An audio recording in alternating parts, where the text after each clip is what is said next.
Welcome to Mobile Armor Radio, the podcast for all things Mecha. Jumpship incoming. Welcome to Mobile Armor Radio. This is episode 74 of the show all about Mecha. My name is Rob. I'm Brian. And I'm Chopper. We're here to discuss everything robots. And we'll do our regular show. Anything exciting to say in the intro? No? It rained. No. It rained, yes. There was rain. There was hail. It is actively raining here. Survived a tornado. It was crazy weather these past few weeks. But we're alive, and we're actually, while this is being recorded, not while it's being recorded, while this comes out, Pat and I will be in Gen Con, I believe. Just starting, August 1st? I think. Yeah, I think that's like the Wednesday is August 1st. But The official days will be the 2nd through the 5th. Yeah, so Thursday, come. Friday, Saturday, Sunday. Yeah, Tuesday. Thursday's the 1st. Thursday's the 1st, yeah. Yeah. So when this episode is airing, get to Gen Con as quickly as possible. Yeah, In the if you're at Mantic Gen booth. Con, yeah. Come Buy see Halo. Go to the Mantic booth, buy some Halo. You can demo the games. I'm sure they'll be demoing. So, it'll be a good time. We'll be had by all. So please come stop by. We're real close to the Catalyst booth, so come by to the Catalyst booth, buy some Battletech. Yeah, got a good position this year. Ironwind minis is to the north of us. I'm Get sure some metal minis. we'll be doing some trades. So Put them in a bag and beat your cellmate with them. yeah. For our prison population, thank you for your time. For those that make you, for those prisoners that make it out. Anyways, Community service to get a con badge. yeah. Anyways, that's about it. Like, share, subscribe. We'll be back with the Dropship, and we'll continue this shenanigans. How's that sound? Sounds good. Almost sounded like an ending. Yeah, Me too, I thought it was that's the show. done. Dropship landing. Welcome to the Dropship. This is where we talk about what we've been working on, and I guarantee Pat's working on nothing because Gen Con's coming up. Literally. Literally. So, Brian, have you been working on anything? A little bit. I've been working on a slow grow project for Dead Zone and Firefight. So this round was to start building out the forces a little bit more, and so I've been working on some enforcers. Got a whole bunch of them assembled and primed, and then my paint scheme for them is kind of a clone trooper scheme, so it's mostly white. So my logic going in was to do gray primer and then dry brush on a kind of the white in layers, and turned out that my dry brushes all were terrible. And I'm not good at dry brushing to begin White with. is not good. White's a little tough. White sucks because trust me, I started with I forget what company, the Lyran. I think it's the first guard for the Lyrans. They're white, and it's not good. And from years of painting Death Angel, it's still not good. That's Which what this one's is that? for. This is the Apothecary White Contrast Paint. It's really unmixed right now because I haven't used it in forever. Look at that. There's also a good Yeah. speed paint. Has also got a good, nice little Yeah, it's actually works kind of gray- fun. Yeah. gray that shades. So it's Yeah. better Yeah. if you did white and then You just do that, and paint then you do the highlights, gray the shade. white highlights over it. It works pretty good. Yeah. Yeah. This is another one though of like, it's trying to improve skill as well. I do like Army Painter. Like that's kind of become my I will go-to. say that going up to white is never good. You should Yeah, start with yeah. white and work down. I don't Like think it's less of like the dry brush, like the paint's not taking as much as just like the technique of dry brushing.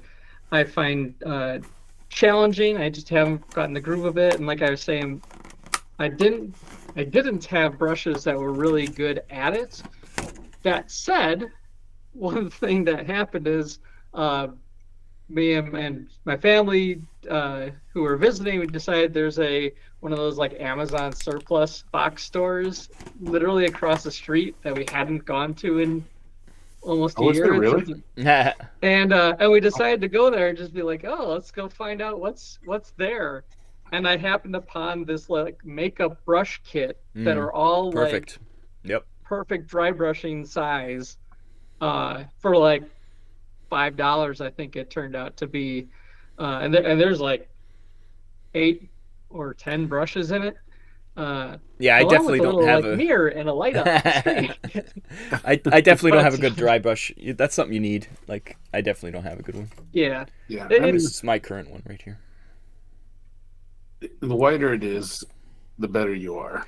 This is a Mr. Brush because it's from that's a Gundam one. So that's the big thing. It, like because I kind of had a false start with it. I haven't gone back to it since I got those brushes. That said, it's been a round robin of activity here like every weekend. So been incredibly Summer is always busy. crazy. Yeah. So trying to still make a dent in that. Hoping these new brushes help and kind of go from there. But I have ambitions to, it's mostly troops in this round, but I do have one of the Accuser Interceptors, which is the flying vehicle for the Enforcers, and a whole, at least 3 jet bikes, a little squadron of those. No Striders? And none in this round. I like Striders, but they don't quite fit my aesthetic for the Enforcers. Well, you got to turn them into. You can make it an Ajax, and you can make it a Stormtrooper on steroids, or an AT-AT to make the ATSTs. You can make them as Striders. Yeah.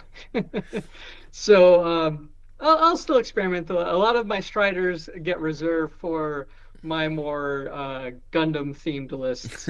But I'm sure I'll do something with.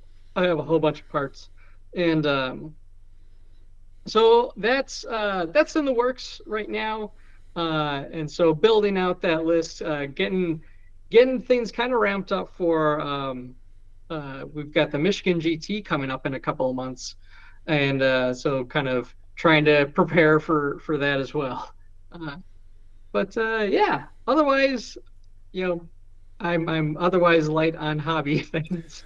Apart from that, if you want to find all this hobby stuff you've been doing, you can find it on a certain little podcast, right? Yeah, Dead Zone the podcast is where I showcase more of my actual painting when I ever do it, and stuff. So go check it out there. I'll talk more about Mantic games and all sorts of other goodies. I'm sure will. Probably later. Spoilers. How about you, Rob? I have actually done something, and it's your fault, because a while ago, Brian posted the Gundam aerial kit was for sale, and I had to buy it, so I built it, and she is cool. I like it. It is a fun little kit. And yeah, she's standing right next to 78 up there on my shelf, so it's the new and the old standing next to each other. But yeah, it's a fun little kit. It's a classic Bandai HG kit. It was nothing special, but I liked it. Yeah. A little bit of options. HG kits are good. Yeah. And she had options with the different color schemes, so you could have like the power going through her armor and stuff, which was kind of fun. Yeah. It was a fun little classic. I haven't done a Gundam kit in a very long time, so it was nice to do one again. And yeah.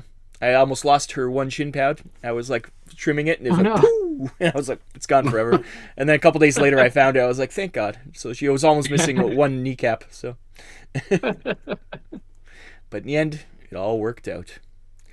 I still have my SD version of that model. Oh yeah, the aerial Gundam. Yeah, it's a fun, awesome show and a great little the design, model. Yeah. Yep. Yeah. Other than that, I don't think I've done anything. I didn't even 3D printed anything. I don't think this month. So it's been once again busy summer month. Always something going on. I literally just got mine. I literally just got my printer going up and running again after probably being off for 2 months. Yeah, me too. I just last month I printed a bunch of stuff, but nothing this month. I don't think. Surprisingly, I started up and it's printing fine. So nice. Yeah, knock on wood. Yeah, that's right. Especially with the FDM ones, it's any FDM. little thing changes everything. So Yeah. Moisture. That's what always annoyed me. If you get moisture in that You blink your eye. Yeah. You get any humidity, it really screws up the print. Resin, it's a little less. It's a little dirtier, but it's more foolproof. You can't really screw it up. If it works, it works. Until you punch a hole in your FEP, but then that. Yeah.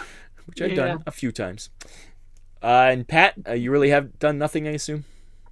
No, it's not surprising me. These last 2 weeks have been a lot of prepping, getting things ready, making sure everything's ordered.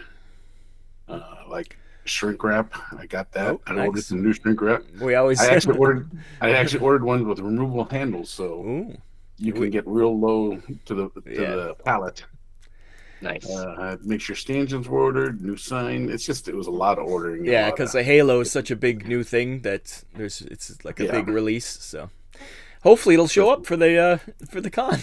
Yeah, don't get me even started. That's another sore point right now. Just crossing fingers that it comes before next Tuesday. Yeah, I'm so nervous right now because we're so close to the wire right now. So it always happens every year. You're always waiting for something.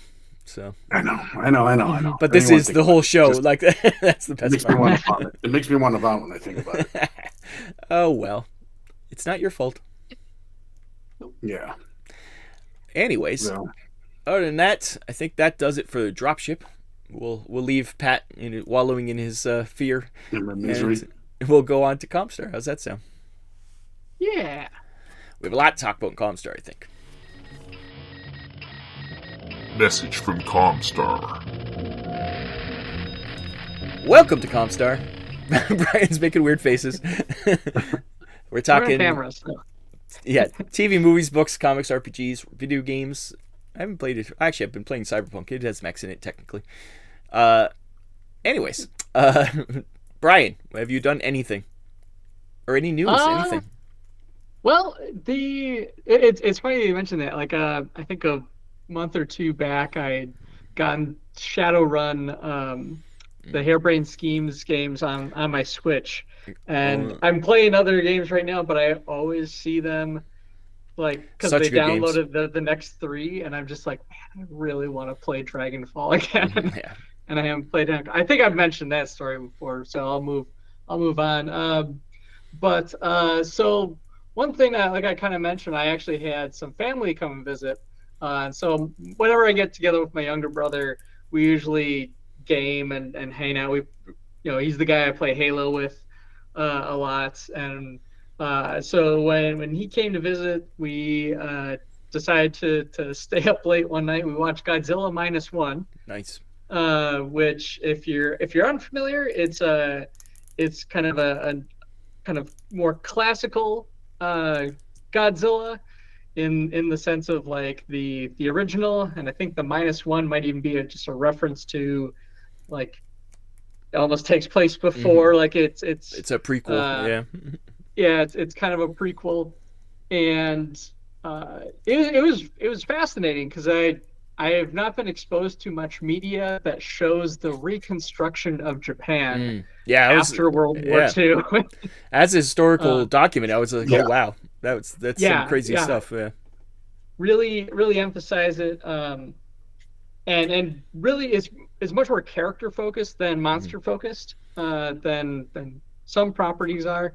So we're kind of just in a great era of Godzilla. Where we've got, the Monarch, I think is what they've titled the American movies, and then the classic ones that have come out of Japan, and then you've got like the Shin series, which I know only has one entry, but for Godzilla, but there's a bunch of other ones. Ultraman, there's Hideaki Anno doing all sorts of crazy stuff.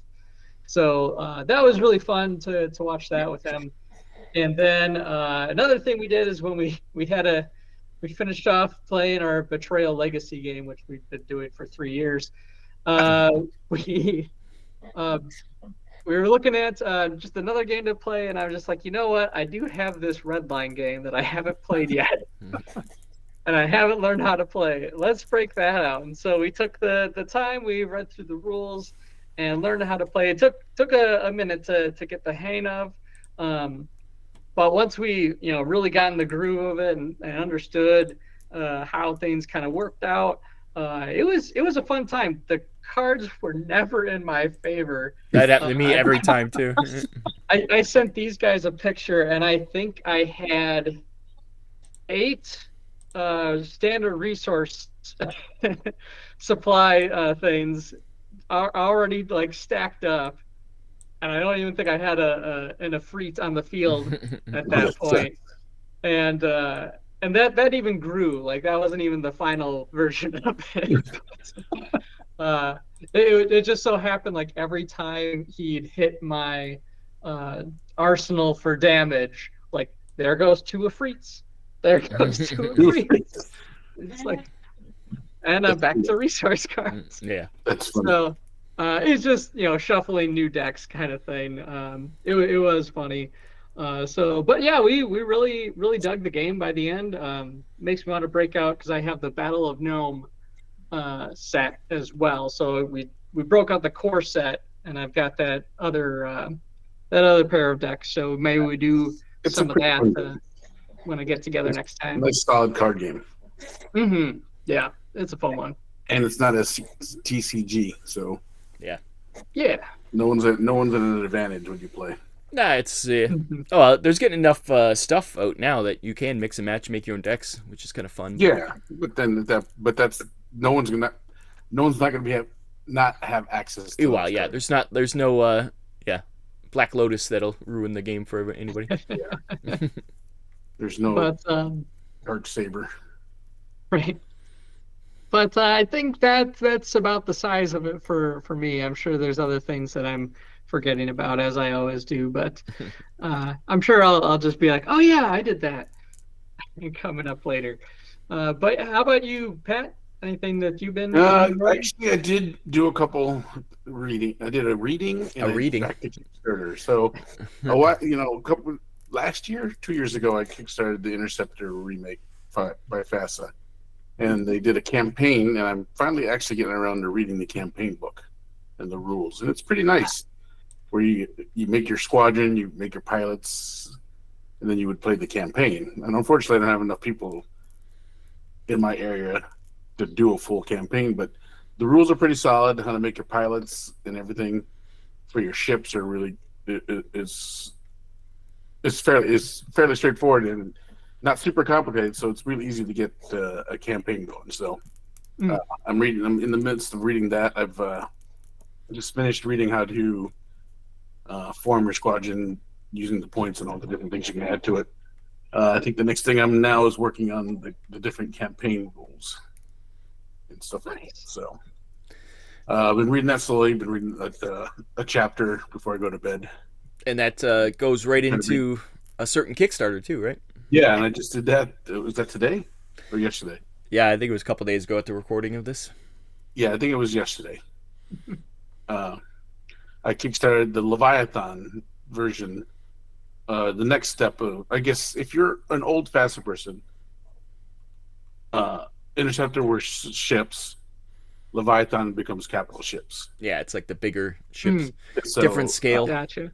They're putting out I guess since they can't use the word Renegade Legion, No. it's been renamed. The world's been renamed Aetherstream.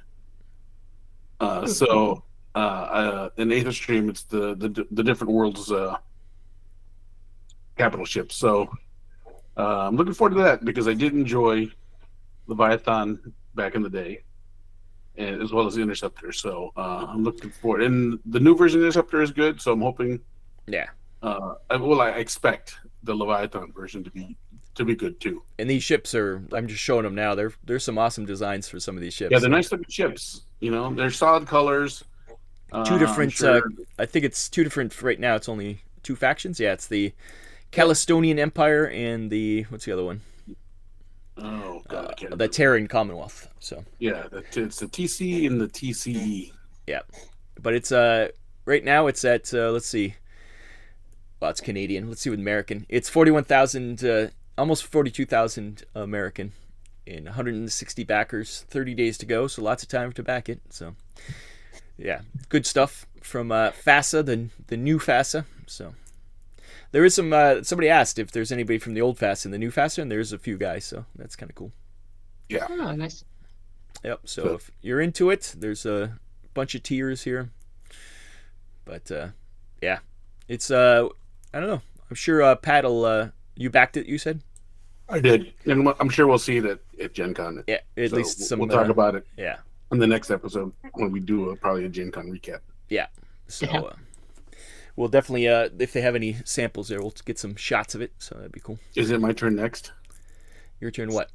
It always seems to be like my turn when it's you guys doing a recap of a convention. Works out for me, I guess. Yeah, that's right. You never have to think of anything. But yeah, that's it. I don't have too much again, like I said, Gen Con, but I did find time to sneak some readings in. Nice. For me, there's another Kickstarter happening right now that we should mention. That's the Robotech Among the Stars. They're doing 5 different books this time for the Robotech RPG from Strange Machine Games. And yeah, this one has the what is the 5 books? I don't even know, but it's here it is. There's a Savage Worlds version that they're putting out, and the regular. I do like Savage Worlds. I do like Savage World systems. Yeah, I've never played Savage World. Then they're doing a few expansions and adventures. So yeah, fun stuff. It's they took forever to put the last one out, but once it comes out, it's a beautiful book, so it's worth the time and effort. This one's at let's see, American. It's always Canadian. 83,000 with 434 backers, so 24 days to go that one. So if anybody's interested in Robotech, you can get all the old ones in it too. If you missed the first 2 books, you can get those too. So I'm sure we'll be backing this in some form or other. I have all the special books for the other ones, so I might have to get the special books for this one too. So they have some leatherette books, so damn them for getting me for the expensive stuff. I know. Both of us. But that's not. Yeah, it always gets you. Other than that, wait, what else is happening? Oh, we never mentioned, Pat. Both of us put out unboxing videos for a certain Kickstarter that we got this month. You forgot to mention that Battletech came in. Yeah, I did. We did. I did get my Battletech Kickstarter, and I did a quick unboxing. Mine was I hate to say bare minimum because it wasn't bare minimum, but it wasn't the mother haul, that's for sure. Mine wasn't either. I had a lot of mechs, but I didn't get a crazy amount. And I ordered a few extra books I never had, but yeah, some people got like everything, which is crazy. But yeah, I got the company level, which was just I think is enough, really. Let's not pretend like it's not a big haul, but it's quite a few mechs and quite a few things in there. So yeah, I purposely got a lot of the vehicles and stuff because the vehicles are harder to come by, so and harder to 3D print. Mechs you can always 3D print. So, but yeah, the links to our unboxings. Plus, a friend of the show, Jason Frazier, did an unboxing too for his. So yeah, he got the bigger one. Yeah, so anybody wants to watch that stuff, go see that. If you want to watch me drowning in mechs, watch Jason's video. But we have quite a few mechs to mess around with now, which is fun. What else? For Mantic's Epic game, the GCPS they announced a mech for them, which is cool. Yeah. It's the GCPS Super Heavy. It looks like I won't say it looks just like a Warhammer, but it looks a hell of a lot like a Warhammer. But yeah, so that's coming to the Epic line, which is what was is it 10 millimeter? What did they decide on? 12, something like that. I think it's 12. Yeah. So it's a little smaller scale, but if you got the Kickstarter, they have a STL, so you can always blow it up. So if you wanted a full size one for Dead Zone, you can always do that. I don't know how big it would be. It'd be quite large, I think. Take up the whole Dead Zone board. Yeah, the demo, like all the like to scale pictures of like the super heavies are like that to that. So it's a 1-to-1. We think you can even play a Dead Zone on top of like if you blew up the Enforcer Oh yeah, Dracon class like cruiser there. That would be nice. That'd be fun. I made a ship for the Dead Zone Tower. you once. did, yeah, That? yeah. We'll be back. Oh, that took me. I would never do that again. Well, you didn't have a 3D printer back then. It's a lot easier now. Yeah, that's true. Brian, you probably could speak more there on My Mini Factory. They have a Frontier Mantic has right now for Dead Zone for a lot of stuff. It actually just came out like today as of this recording. So it's basically like and I'm kind of new to the Frontier side of My Mini Factory. It's kind of like Kickstarter, really. That's all it is. It's kind of like Kickstarter, but you get the content like right away. Well, because it's no physical content. It's all yeah, it's no physical content. So like what they're offering is a way for people to kind of get into Dead Zone real easy. If you're into the 3D printing realm, is that they have a number of strike teams available. There's like 4 of them that come in the set. It's preset. You can get the rules for the game as part of it. Obviously, they link it as well to their companion app, which has all the list building capabilities and everything. One of the thing with it is like a lot of us, like myself, I've been involved in their vault, which has been their 3D kind of monthly release of models, which has been like crazy value. Like it's kind of absurd. Mantic is absurd with some of these things when it comes to just putting out stuff on that platform for relatively cheap monthly rate. Yeah, look at those guys. Recon. Yeah, they have so much stuff on there, especially if you're just into sci-fi. Like they have tons for the Kings of War, which is fantasy, but they've there's so much good stuff. Like they've just completed like a full year and a couple months now of the vault, and so this was kind of a next evolution. Is that they're releasing these kind of mini campaigns on Frontiers on My Mini Factory. And one of the new things that they've included in this set is the Mantic terrain, which is some really, really solid sci-fi terrain if you like the prefab structures. And they've pretty much put it all out there. The regular set, the ruin set, there's an industrial set, and some bits that I've never actually seen in person. That was definitely a go-to when getting into Dead Zone. It was always I need to get more of the buildings because we want chock full boards to play on. Yeah. And so this is just another great way to kind of have official terrain and probably print it in such a way that maybe it's a little bit more sturdy than the hard plastic version. We'll see how that goes. I know it's more geared towards resin printing. They really kind of emphasize that side of things. But I'll see how well the terrain should be on. That'll be fine on FDM. Yeah. The miniatures themselves, that FDM never really does. I printed some mechs in FDM. It doesn't look right. Because the minis are 28 millimeter. Yeah. If you're unfamiliar, there's some small ones, there's some big ones. But it's really cool. There's a lot of great value there. Definitely check it out if you have 3D printing capabilities and have ever been interested in this game that I keep talking about all the time. Also, to prove that we're not Mantic Shields and they're not paying us, for terrain, I think Corvus Games terrain is way better. Like for 3D printed terrain, I think they do it way better. So if you're looking for alternatives, you can always go to them too. Yes, if you need an alternative, Corvus Games terrain is excellent. It's incredibly durable, and I almost use it exclusively for my demo boards and tournaments. Pat can't say anything because he's still employed by Mantic, but you guys didn't even say these things while I'm on this show. But the problem I think with the Mantic terrain, I'm curious how the clips would work. right? They do provide the clips, so you can print your own. But they're pretty small to print. I don't know. Yeah. I mean, at this I'm point, curious. if I'm 3D printing those things, I would just glue them together. Oh, I would too. But that's where my mind's at. I'm probably just going to be gluing this stuff. But you almost need the clips to hold them, though, to glue it, right? To hold it together while it's glued. Yeah. The edges fit.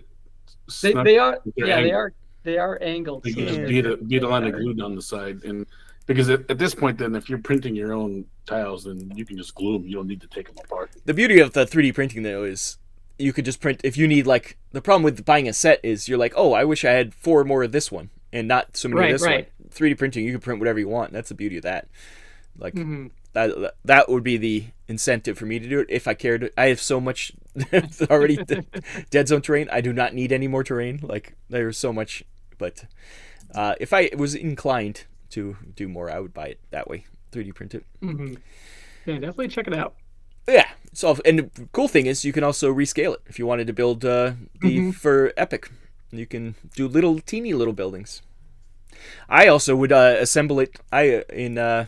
What is the program I use? It's not Cura. It's the other one. God, it is Cura. In Cura, you can assemble things and put them together. I would do that and just build my buildings right in Cura and just print as one piece. So you can always do it that way too. So you don't even have to worry about glue. You just put the pieces together and it'll print as one piece. So there's always that. There's always that option. Oh yeah. Well, there's been a lot of things I've assembled in Kira. Like, I know there was for a while there somebody was putting out Transformers mechs, but all like they were meant to be large scale, so they're all like segmented. So I was assembling them and turning it into miniatures. Actually, I have some right here. Where is one? So I printed them. So I had assembled these in Cura. They were all single pieces, and then I assembled them to make miniatures out of them. So that's Shockwave. Or no, sorry, Soundwave. Soundwave. How dare you? How dare I? Shockwave is there too. That's why I said it. Anyways, but yeah, you can do it in Cura. So, yeah. So check out Mantic on Frontier if you're interested in that. What else? Oh, Gen Con, as we say, is coming up for the Ennies. There's so many mech games that have been nominated this year, which is cool. Like Salvage Union and Dream Machines, both of which Dream Machines won some Origins awards and Salvage Union won some Salute awards. So it'd be interesting to see when they go up in the Ennies to see if they get any awards at Gen Con. So it's a good time to if you want into role playing games with mechs. So check out those games. Dreams and Machines is by Modifius, and Salvage Union, obviously, we've talked about, is Leyline Press. We've talked about those guys quite a bit. I don't know. Is there anything else? I don't think so. I think we've covered everything. I think we did. Nice. Check out our unboxing videos because we did them quick and fast, and they're kind of fun. So, anyways, all these links will be in the show notes if you're interested in any of the Kickstarters or our unboxings. So check that out on the YouTubes, or also go to our Facebook page because we have all that there on too. I guess we'll head to the MechBay Hanger. We have a fun little thing we haven't done in a while, and we're going to have some fun with some villains. So we'll be back. We'll be back. Now entering the MechBay Hanger. Welcome to the MechBay Hanger. This we haven't done this in a while, but we're going to be casting some actors for some movies, I guess, for an actor to play some villains this time. So I thought we'd do some villains. I guess I'll start since I'm that kind of guy. How bad at this? I don't know. I think we all did really well. Where's my first one? There it is. Well, not all of my picks for villains. Whoops. I think yours are mostly villains. Yeah. So my first villain is from Pacific Rim: The Black. There's an evil guy named Shane in it, and I've been watching Three Body Problem on Netflix, that TV show, and what's his name? His name is Liam Cunningham. Was also in Game of Thrones. He was the Onion Knight in Game of Thrones, but he's like what night he was in Game of Thrones? He was the Onion Knight, the one who was the guy that had his fingers cut off. Oh, the Onion Knight. Yeah. Yeah. So Davos. Yeah, Yes, Davos. Davos. Yeah, that's He was and- good. Yeah, so he's in Three Body Problem as like the head of the MI6 kind of group, and when I saw that, I was like, oh yeah, he could really work as Shane from Pacific Rim: The Black. I think he's an Irish actor, so I don't remember what Shane's who his voice actor was, but he could do it, I'm sure. I think he might have been Scottish, not to mix up different Celtic races, but but anyways, Scottish is Irish to me. I don't remember. It's been a while since I watched it, so. And that's my first one. So that's the kind of thing we're going for here. We're going for characters and actors to play them. So we'll go on to Brian. Brian, what's your first one? So I'll preface this by saying I think I glossed over the villain part. I just kind of went fan casting for Mecha. But I did try to diversify, like, from what? So most of my stuff is coming from anime side of things. And I start with the Big O, Roger Smith. I think Ben Affleck would be great at playing him. Because the character is Batman with a giant robot. I'm Batman. Roger Smith, the negotiator. And I stand by. I always thought Ben Affleck did a really great job as Batman. Yeah, it was the movie that failed him. That he was good Batman. The movie, it was the writing around him that really kind of failed.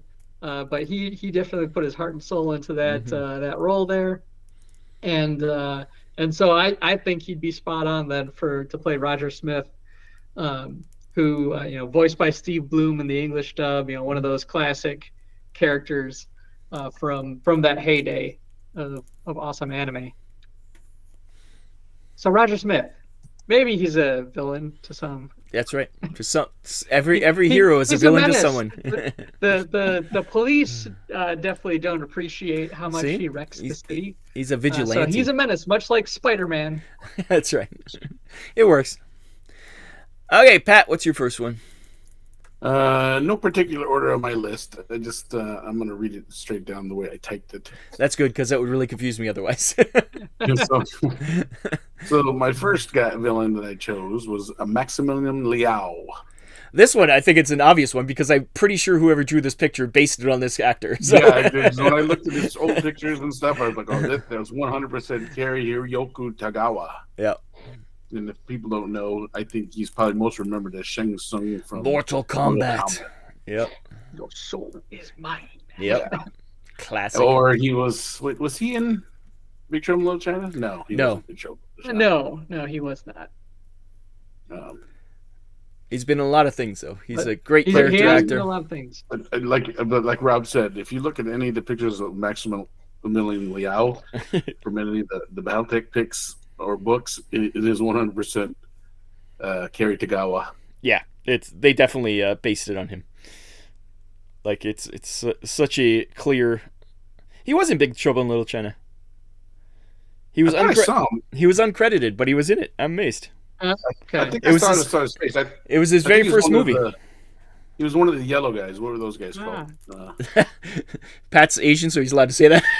No, you know what I'm talking about. Yeah, I know, yeah. Yeah, I can't remember the factions. Wing Kong. Wing Kong, that's right. And then the red guys were... I just remember it was like... Yeah. He was in Kickboxer 2. Like, these are... He was obviously in... I mean, he's had a storied career. Yep. He's been around. I mean, you could tell because he's got a very familiar face, and you know... The Phantom? He was in The Phantom? Yep, they even brought him back for like one of the latest Mortal Kombats to reprise his role as Shane Tsung. Did he? I never saw the newest one. That video game. Oh, video game. He was also in Elektra. That must be his high point of his career. Oh, yeah. Speaking of Ben Affleck tie-ins. Oh, right. Yeah. God. It's all coming together now. But yeah. It's all connected. Great. The best thing about this picture, it was probably in 1988, maybe this picture came out, and he looks like he looks now. Like, it's so funny that whoever drew it, it aged him, and he actually looks the same. Like, they actually aged him correctly. Usually they age him and it doesn't look anything like him, but it actually worked, which is kind of fun. I guess back to me, right? Number 2. Who is my number 2? My number 2. Speaking of Batman, we're talking from the old Robotech is Breetai. I think a perfect Breetai would be George Clooney. So George Breetai, they're going with the half his face is missing. I'm trying to put the eyepiece on George Clooney's face. Hey, once you watch the video, I have them side by side. You can see it. It's the eyebrows. I think. Yeah, he definitely fits. Yeah, his thick eyebrows. But yeah. So I was like, oh, Breetai, that would be perfect. George Clooney, see, it's a Batman theming. As it's the other connection, it's all coming together. So, Brian, who's your next guy? All right. So my next one is, again, a villain, if you come at it from a certain point of view. Christina McKenzie from Mobile Suit Gundam 0080 War in a Pocket. She was the test pilot for the Gundam Alex, who fights Riddy, the kind of protagonist of the story. Friend of the protagonist of the story. Anyway, I think Daisy Ridley would actually be really good at that role, because like Christina's character is that she's fairly like sociable, like she's very, very nice, but does have like this job where she is a combat test pilot. So I think Daisy's demonstrated, say what you want about the movies, again the quality of the movies, whatever. Yeah, it's not, but she was a good actress. Yeah. Like she did a very good job at her character with what she was given.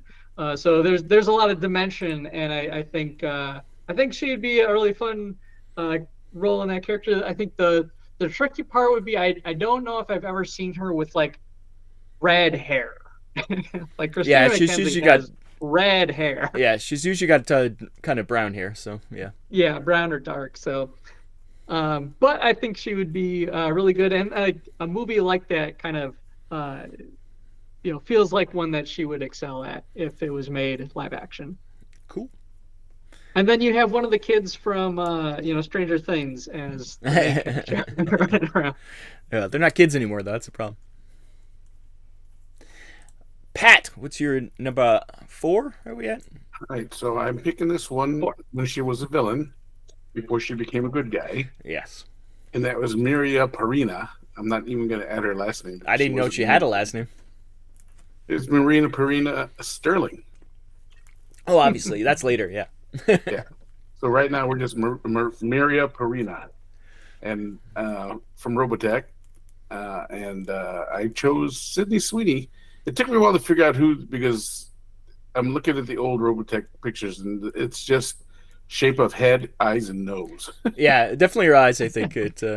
And so I finally found an actress that I thought would look like her and would be good, and I thought Sydney Sweeney would. Yeah, green hair. Give her some green hair. It might work. Yeah. All the exotic hair colors. Yeah. Well, it is Japanese anime. Nobody has a normal hair color. Yeah. True. Which is going to be funny because my next one is doesn't have normal hair color either. So my next one is from Votoms.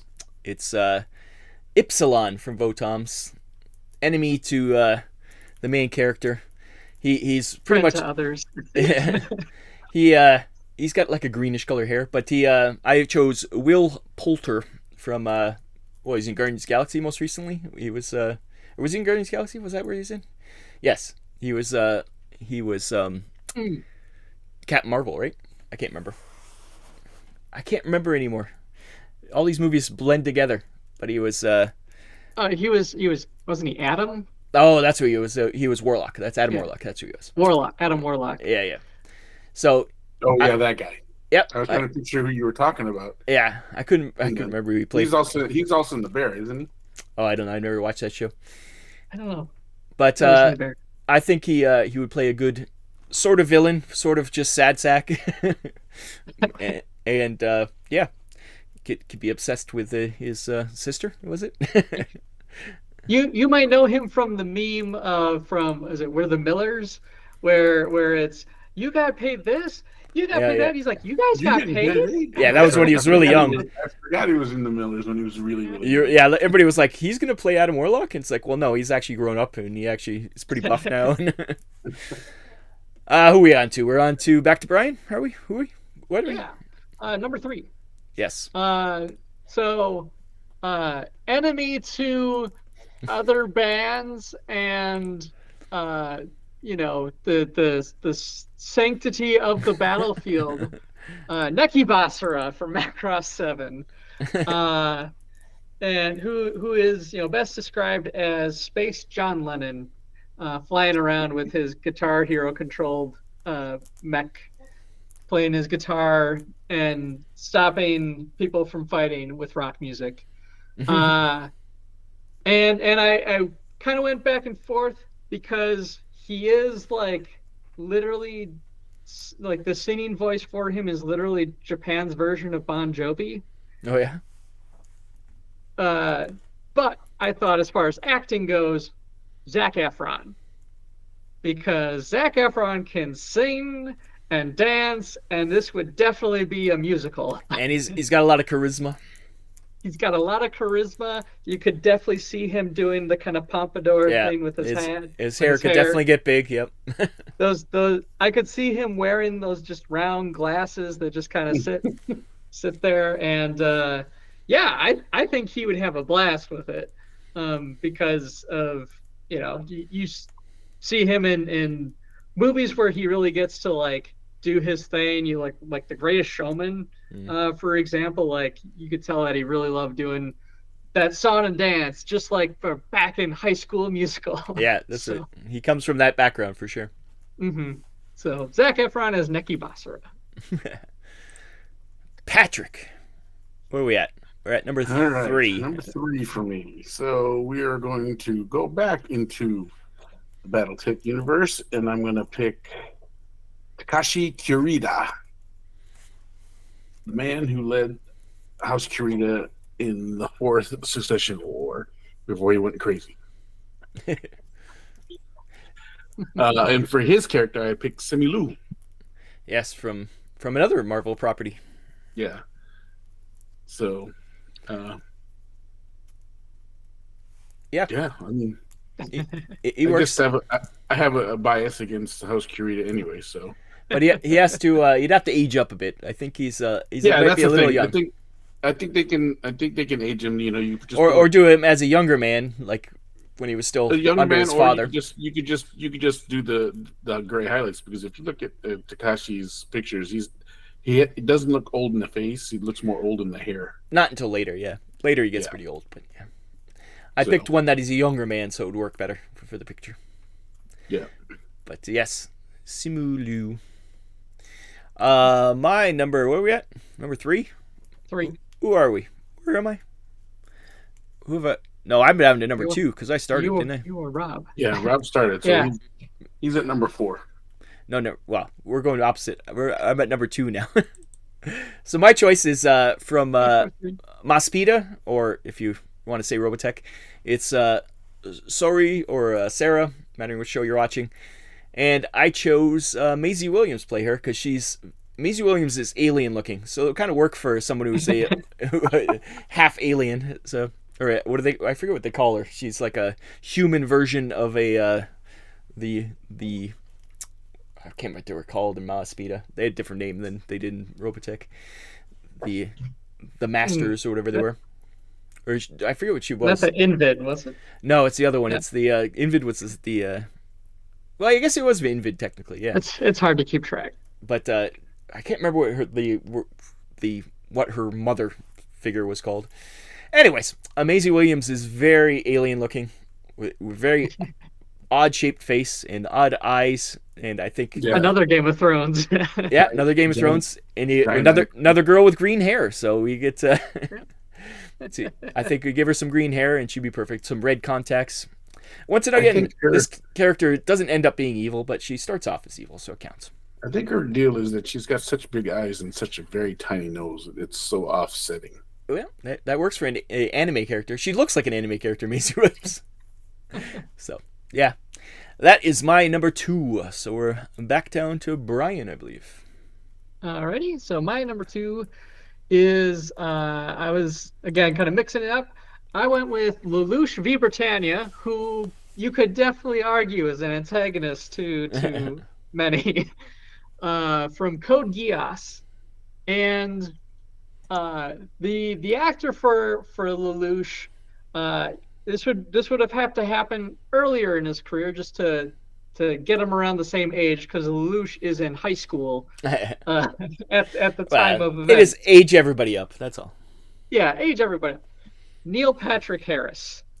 And I say that because there is an amazing AMV of Neil Patrick Harris's Dr. Horrible Sing-Along blog of Brand New Day, set to Lelouch in Code Geass, and it is just spot on, like the theatrics. Yeah, he could definitely go big. Yeah.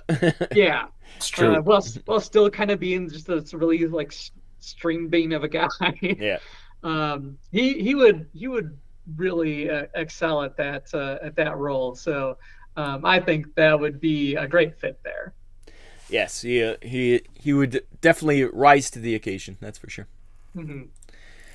Pat, you're number 2. My number 4 is going to be the Robotech Masters. Yeah, you kind of cheated on this one. You got 3 people in one. Well, because they're a triumvirate. You never find one of them. Yeah, that's right. Because that's how if you read that's how they used the protoculture that made what's his face pissed. Zor. They started triumvirating and then creating the Zentradi. So for the 3 Robotech Masters that you see most of the time, you got one is Tommy Lee Jones, Clint Eastwood, and James Cromwell. Tommy Lee Jones, I think, would work really well. Just give him a bald cap and the long hair in the back. Yeah. And there's one that's got kind of skinny face and has got the Clint Eastwood cheekbones. And there's one guy in the back who looks like James Cromwell. James Cromwell is kind of a weird-looking face guy. He played the guy who created Warp Drive in that Star Trek Next Generation movie. He was in Babe. Yeah. He was in Babe too, wasn't he? He was in Babe. He was in a lot. He's the one who said, "Good job, pig." That's his. Oh, I didn't realize. I just realized too. He was in Space Cowboys with Clint Eastwood and Tommy really? Jones. I didn't know that. Yeah, that's funny. So they've worked together before, so it'll be a reunion for them.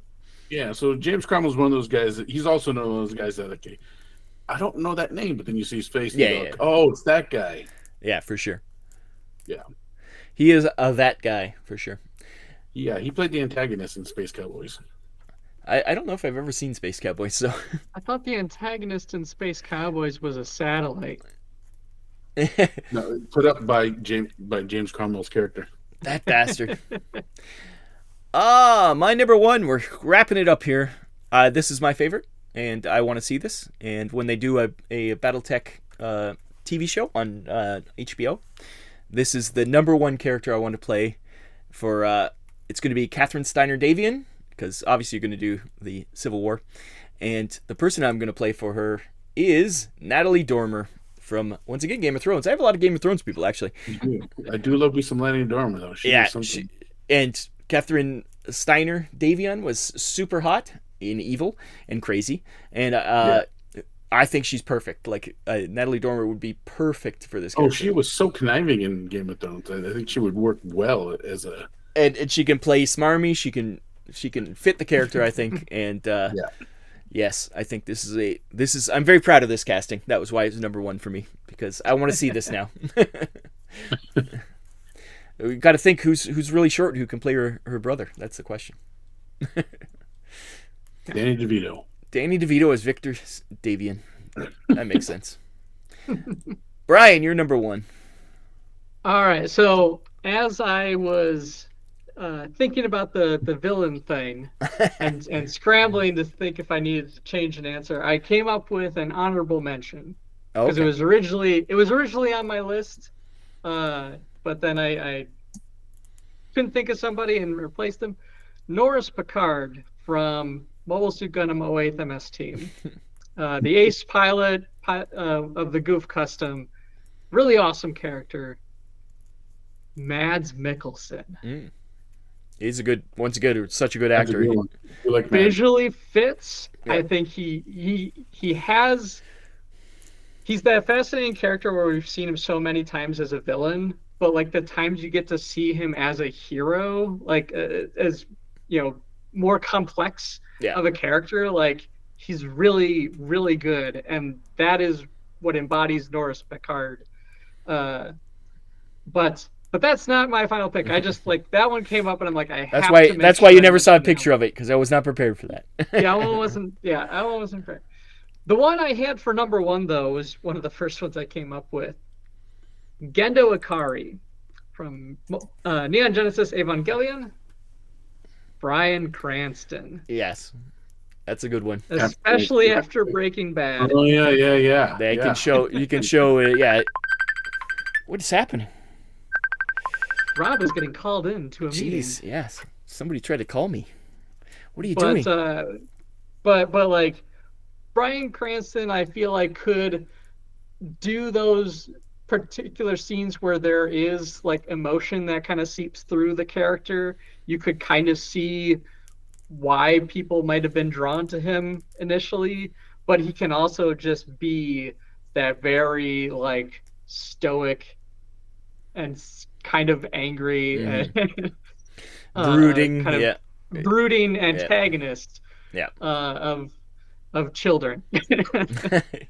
And get Malcolm in the middle. Yeah, that's right. Malcolm Middle with giant robots and some You're not talking to me now. Angels. Mm-hmm. Yeah, I think he'd be really, really good at that one, and he'd probably be down to do it too. Because he's a big fan. Godzilla and stuff like that. And he did voice acting for a long time too. He was in a lot of things. He played the Red Ranger in the remake movie. In Macross Plus, he voiced the main character Osamu Dyson in the English dub. There you go. Yeah, so he'd be down to clown for sure. I can't imagine them ever doing a live action Neon Genesis Evangelion, because that would be insane. But yeah, I don't know how they would ever do it. Imagine trying to make that into one movie. Like, that's impossible. It's like, well, Shin Godzilla does exist, but yeah. Especially if you add end of Evangelion in there, it's like, what the hell's happening? Pat, you're number one. Your last one, number 5, whatever you count this one as. Number 5 is going to be the man who destroyed Battletech. I would say he's not a villain, but okay. 100% a villain. Nicholas Kerensky. Pat's number one villain in Battletech. Number one villain in Battletech is Nicholas Kerensky. Founder of the clans. I have Peter Weller. Yeah, I think that's the moment you said it, I was like, yes, I can picture that 100%. Yeah. And he has the RoboCop himself. He has the air and the manner and the voice that would fit what I would picture an Il-Khan. Buckaroo Banzai, yeah. Yeah. The first Il-Khan to be. Yes, he could. He definitely could play it up. He could play bad guys. He's done it before. Especially like Star Trek Into Darkness. Like he was very good as an antagonist in there. Yeah, that's right. Yeah, he was. Kind of stole the show, actually. Yeah, I was going to say that. He was one of the few good things about that movie. But yeah, I think this is a really good casting too. It wouldn't really work with my Battletech TV show unless you start from the beginning and eventually get to Natalie Dormer, but it's okay. There you go. Time jump. That's all you have to do. Or multiple, like Game of Thrones. Multiple timelines. You just have multiple timelines going. There you go. Game of Thrones, yeah, they did. They are doing a prequel now, so you could always do that too. Just like Dunkirk, multiple timelines. Gets a little confusing after a while. Yeah, that was. So that is our casting. If anybody has their own choices, please comment in the below on Facebook or on YouTube or on Facebook, I was going to say, or any other place. Twitter, we're on actual X. You can find us there. And yeah, tell us your fan castings because it's always fun. You don't have to do villains. Yeah. Brian doesn't believe in the rules. Why should you? Yeah. Yeah, like a real villain. Who's the real villain here? If you wish to play along, truly villains. Yes, it's Yes. I love doing the castings, and we haven't done one in probably a couple of years now. So it's we finally get around to some more of these. So fun times. I guess we'll get into the ExFil now. We'll get out of this thing. Yeah. Let's ExFil out of here. Welcome to the ExFil. This is where we leave the show for another month, and remind you to come to Gen Con if you're around. And if not, next month, I'm sure we'll be talking about it, because it's always something going on there that we get to talk about. That's true. Yeah. We'll have our new Catalyst swag. We'll have our new Iron Wind swag. I don't know if I don't think I have any more catalysts I need to buy after that Kickstarter. So definitely, Iron Wind. I always trade with those guys, so I end up with stuff from them. But there is other things. I can't remember. Well, I want to get Edge Runners for the supplement for the Cyberpunk Red. I got to remember to go to that booth. It's not a booth Go anymore. early, because that'll probably go. Yeah, I remember last year they had a whole room. So I remember the first year, well, one of the first years I went to Gen Con, they had a little teeny table. Like it was Mike Pondsmith and his son were there. 10 by 20. They had a 10 by 20 booth. Yeah, it was teeny, and I remember. Yeah, and then now, like last year, they had like huge, like they've blown up in like a few years. So yeah, well, I mean, Cyberpunk has always been fairly popular. Yeah, throughout but the years. Lately with the video game, I think that exploded it. So. Video game combined with the anime. Yeah, the anime revitalized the video game. So yeah, but in a big way. Yeah, and I'm sure our friends at FASA will be there, and Catalyst always they always had a good sized booth, but now they're just huge, like they're giant. Enormous. Yeah, so Catalyst is always doing well, and Until then, please like, share, subscribe, comment below, comment on your fan casting, comment on whatever you'd like. Say something about Pat's background. He worked on it a very long time. No, not this one. The other ones I did. And to no avail. I guess until next month, I've been Rob. I've been Brian. And I've been Chopper. We miss you already. Bye-bye. We'll see you next week. This has been Mobile Armor Radio. Join our Facebook group by searching for Mobile Armor Radio. Find us on Twitter @MArmorRadio. Join us on the first of every month for more mecha discussion.